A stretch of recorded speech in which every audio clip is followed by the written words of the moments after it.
Mi opinión es definitivamente que las escuelas tendrían ya que estar abiertas.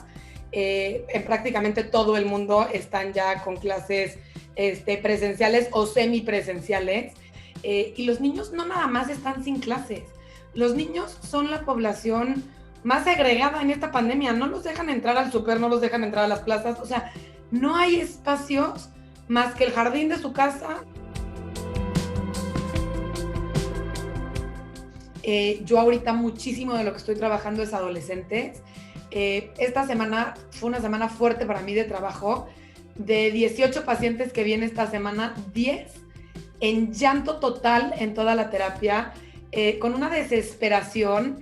Sí, el hecho del aniversario de la pandemia, o sea, además de todo lo que traemos emocionalmente, el solo hecho de pensar que estamos por cumplir un año incrementa la ansiedad, ¿no? O sea, entonces, adolescentes de 14, 15, 16 años, una chavita me decía esta semana, me dicen que tenemos que aprender a vivir así, pero entonces si tenemos que aprender a vivir así, entonces yo no quiero vivir.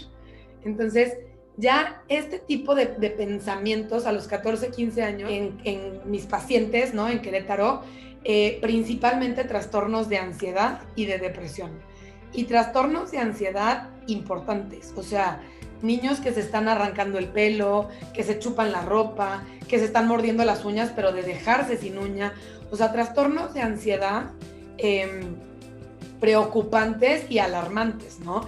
Y creo que eso es algo de lo que yo he pues buscado hacer conciencia con familias que de repente se me acercan y cuando les sugiero empezar a romper un poco, ¿no? Este distanciamiento social y empezar a hacer contacto con otras familias y como que se alarman en esto, lo que les explico es que no están siendo conscientes que por protegernos de una enfermedad física estamos fomentando demasiadas enfermedades emocionales. O sea, las estadísticas en 2, 3 años que podamos tener como claridad de qué pasó en este año, yo me atrevería a asegurar que van a ser mucho más alarmantes las estadísticas de ansiedad, depresión y por supuesto suicidio, que eso sí, ya se está viendo estadísticas que van a la alza tremendamente, que los muertos que pueda haber habido, ¿no? Por haber sido algo fuerte, pero no estamos siendo conscientes que lo que hay alrededor, el hambre, el desempleo, la ansiedad, la depresión, va a ser mucho más caro, definitivamente. En el resto del mundo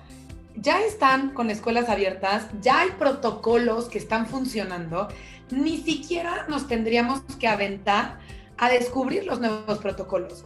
El primer ministro de Inglaterra declaró que reabrir las escuelas era un deber moral y que era una pieza clave para poder recuperarse de la pandemia. Y en España, tras el verano, en agosto, tuvieron una alza tremenda otra vez de los casos y fue súper criticado el secretario de Educación porque le decían que cómo era posible que viendo la cantidad de casos que se habían pues rebrotado en agosto abriera escuelas.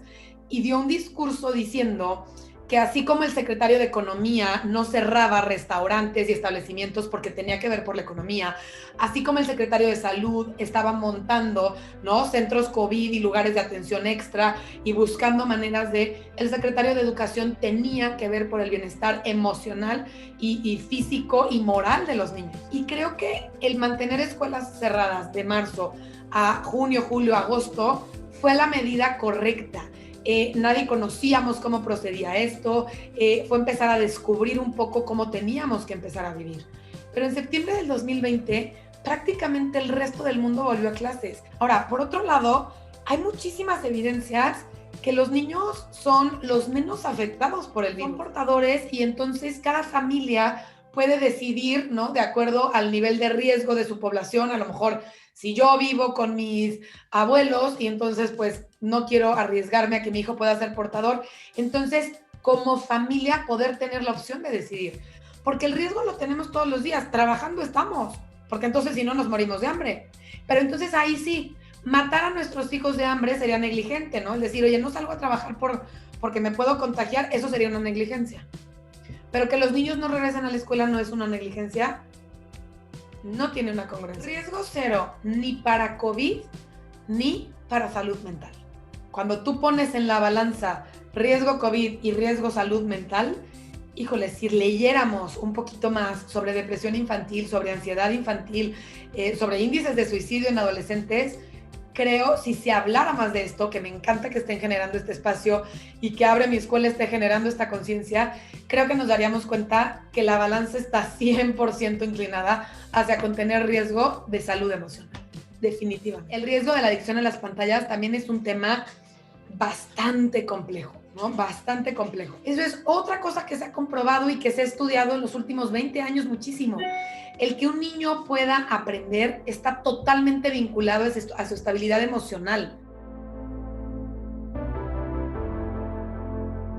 Y creo que yo sí haría un llamado importante a las autoridades y a los padres de familia a generar conciencia de las implicaciones y de las consecuencias que no están viendo que vamos a empezar a enfrentar. Somos un estado que ha demostrado en muchas cosas que tiene como la fuerza para tener un manejo diferente de la pandemia buscando el bienestar. Y a mí me encantaría que con la misma fuerza que las autoridades se han plantado frente al gobierno federal para proteger, ¿no?, económicamente a su estado, que con esa misma fuerza se plantaran para poder proteger la salud mental y emocional de nuestros niños.